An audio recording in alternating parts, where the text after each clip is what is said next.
अगर मैं ऐसे शुरू करूं कि देश की अर्थव्यवस्था पिछले 2 सालों में ध्वस्त हो गई है, तो आपको शायद ये सारी बातें बहुत ही ज्यादा पकाऊ और क्लीशे लगेंगी। लेकिन अगर मैं ऐसा कहूं कि इस बार कुछ ऐसे अनाउंसमेंट्स हो सकते हैं जिससे आने वाले समय में देश की अर्थव्यवस्था ठीक हो जाए, तो आपको शायद अच्छा लगे। मजाक नहीं कर रही, इस बार वाकई कुछ अच्छी घोषणाओं की लोगों को उम्मीद है। जैसे पिछले साल सरकार ने टैक्स स्लैब को नहीं छेड़ा, वैसे ही इस बार भी कुछ एक्सपेक्टेशंस हैं लोगों की, जिससे शायद हमारी इकोनॉमी को बूस्ट मिले। चलिए एक एक करके उन सेक्टर्स पर ध्यान देते हैं जिनको सच में इस बार बूस्ट की जरूरत है। सबसे पहले बात करेंगे इंफ्रास्ट्रक्चर की। पिछले 2 सालों में सबसे ज्यादा इंफ्रास्ट्रक्चर का ही नुकसान हुआ है। इस सेक्टर में लोगों को राहत की काफी ज्यादा जरूरत और उम्मीद है। Lots of expectations are building around the union budget on 1st February. One of the expectations centers around the government's push for real estate and infra. There is a strong case for continuous public spending to boost consumption and ensure that the economy continues to progress. Everyone knows private capital expenditure has been extremely slow, and it's unlikely that it will pick up in a hurry.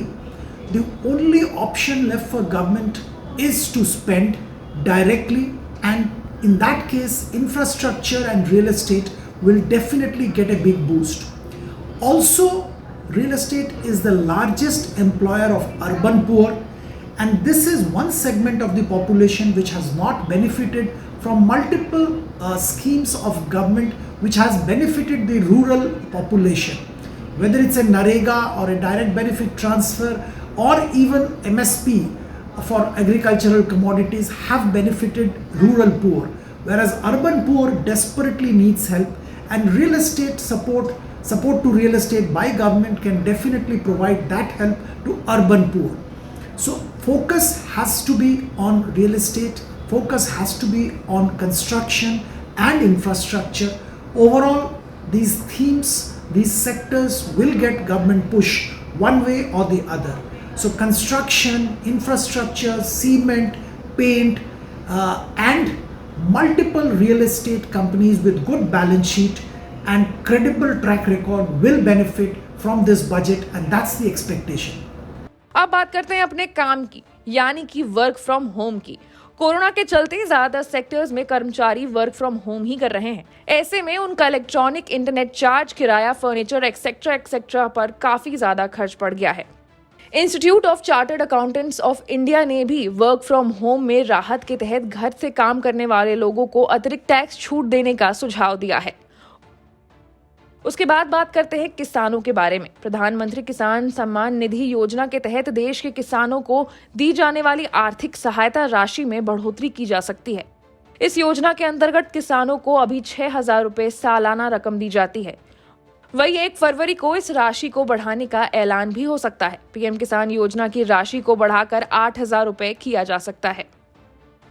अब एक नजर pharma की ओर भी डाल लेते हैं। Pharma की हालांकि हालत थोड़ी बेहतर रही है बाकी के सेक्टर से, लेकिन यहाँ के लोगों को भी काफी ज्यादा उम्मीद है। COVID has changed the world. The pandemic has taught us and everybody around the globe the importance of healthcare and public health infrastructure. Government of India, in its forthcoming union budget on 1st February, is expected to focus once again on the need for building public infrastructure around healthcare, support private investment, and encourage pharma companies, diagnostic companies, and medical infrastructure companies. So there can be multiple opportunities and multiple schemes for encouraging public and private investment into healthcare, pharma, and diagnostics. We believe that there is a strong case for providing relief to hospitals, to public health infrastructure providers, and pharma companies focusing on research around life-saving drugs. We will wait and watch the exact steps, but expectations are around incentives and multiple schemes including PLI for these sectors.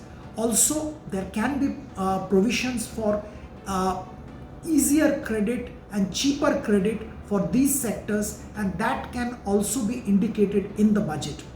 Overall, we believe The budget should be positive for pharma, healthcare, and healthcare-related infrastructure companies, including diagnostic laboratories, and we should look forward to these aspects in the forthcoming union budget. अगला number आता है automobile sector का। घरेलू automobile sector पिछले 2 दशकों में सबसे बुरे दौर से गुजर रहा है। देश के कुल जीडीपी में ऑटोमोबाइल सेक्टर का योगदान 7.5% है, जबकि यह प्रत्यक्ष और अप्रत्यक्ष तौर पर 10 लाख लोगों को रोजगार देता है। इस क्षेत्र को नए निवेश के लिए तैयार करने के लिए भी बहुत ज्यादा प्रोत्साहन की जरूरत है। खासतौर पर ऑटोमोबाइल सेक्टर में एक सामान्य टैक्स लगाने की व्यवस्था भी लागू करने की लगातार मांग हो रही है। ऑटो सेक्टर में इस बजट में क्या आ सकता है, इसके बारे में मैं आपको कुछ बताना चाहता हूँ। दोस्तों, ऑटो सेक्टर में इस बार काफ़ी बड़े अनाउंसमेंट्स आने की उम्मीद है। पहली बात तो इलेक्ट्रिक व्हीकल्स का जो ट्रेंड है वो काफ़ी सिग्निफिकेंटली बढ़ा है। दूसरी बात, हो सकता है कि ऑटोमोटिव सेक्टर में इस बार गवर्नमेंट PLI स्कीम लेके आए, क्योंकि काफ़ी हद तक जो लिथियम बैटरीज़ है, जो इलेक्ट्रिक व्हीकल की जो बैटरीज़ लगती है, इसके लिए टेक्नोलॉजी का उपयोग बहुत ज़्यादा परिणाम में लगता है। और इसीलिए हमको लग रहा है कि नॉट ओनली ऑटोमोटिव कंपनियां जो 2 व्हीलर बनाती है, पैसेंजर कार बनाती है, बट उनके जो कंपोनेंट्स जो बनाते हैं, इसके लिए भी गवर्नमेंट काफ़ी हद तक कोई कंसेशंस देने की उम्मीद रहेगी। इलेक्ट्रिक व्हीकल्स की बात करें तो हमको लग रहा है कि जो फंडिंग है प्लस जिस प्रकार का कैपिटल एक्सपेंडिचर ये कंपनीज कर रही है, यहाँ पे भी काफ़ी रियायत और कंसेशंस आने की उम्मीद है। और सबसे बड़ी बात, जो कंपनीज बेसिकली बैकवर्ड एरियाज़ में यूनिट लगाएंगी, वहाँ पे हो सकता है कि इनको और ज़्यादा कंसेशंस मिले। तो दोस्तों, इस बार ऑटोमोटिव सेक्टर में जो डिमांड ट्रेंड चल रहा है वो काफ़ी अच्छा है। इनफैक्ट काफ़ी कंपनी से हमने बात की तो उन्होंने कहा कि डिमांड ऑन ग्राउंड पे काफ़ी मजबूत है। इनफैक्ट अगर हम बड़ी कंपनी जैसे मारुति, महिंद्रा, टाटा मोटर्स, अशोक लेलैंड की बारे में बात करें तो ये सारी कंपनीज को सबसे बड़ा जो इशू है वो बेसिकली सेमीकंडक्टर का इशू है। तो सेमीकंडक्टर के इशू को बैटलिंग करने के बावजूद हमने देखा है कि काफ़ी कंपनीज ने अपने प्रोडक्शंस मेंटेन किए हैं। हालांकि आने वाले 3-4 महीने में होपफुली ये सेमीकंडक्टर इशू एक बार सॉल्व होता है तो ऑटो सेक्टर में कोर डिमांड अभी भी काफ़ी अच्छी है। इंटरेस्ट रेट्स कम होने के कारण इनको काफ़ी फ़ायदा हो चुका है। तो मैं समझता हूँ कि कहीं ना कहीं गवर्नमेंट कोशिश करेगी कि ये इंफ्रास्ट्रक्चर बॉटलनेक्स निकालने के लिए भी कोई ना कोई स्कीम्स अनाउंस करेगी। और यहाँ पे जो कंपनीज आपको नज़र में रखनी है दोस्तों, वो बेसिकली टाटा मोटर्स रहेगी, महिंद्रा रहेगी, हीरो मोटर रहेगी, बजाज ऑटो रहेगी, क्योंकि सारे बड़े अभी जो कंपनियां हैं वो अभी इलेक्ट्रिक व्हीकल के 2 व्हीलर्स पे फोकस कर रहे हैं। इनफैक्ट मारुति टोयोटो के साथ जॉइंट वेंचर में इलेक्ट्रिक व्हीकल्स में R&D कर रही है। तो कभी ना कभी हमको लग रहा है कि यहाँ पे भी अनाउंसमेंट्स आने की उम्मीद है, लेकिन पहले 2 व्हीलर में एक्शन ज़्यादा होगा। और उसीलिए हमारा मानना है कि जो वेल डाइवर्सिफाइड कंपनीज है जैसे टाटा मोटर्स है, महिंद्रा, वहाँ पे ज़्यादा फोकस करिए, क्योंकि इनका ऑलरेडी इलेक्ट्रिक व्हीकल का पोर्टफोलियो है और उन्होंने काफ़ी बड़े जॉइंट वेंचर्स भी अनाउंस किए। तो मेरी तरफ से मैं यही कहूँगा कि ऑटो सेक्टर में बड़े अनाउंसमेंट्स आने की उम्मीद रखिए, और अच्छे अनाउंसमेंट्स आते हैं तो ये सारी जो कंपनीज मैंने बताई, यहाँ पे अच्छी खासी मीडियम टर्म में तेज़ी देखने को मिलेगी। तो ये तो थे कुछ सेक्टर्स जिनको इस बार 2022 के बजट में कुछ ज्यादा ही उम्मीदें हैं। अब देखना ये होगा कि इनकी उम्मीदों पर सरकार कितने दूर तक खरी हो सकती है।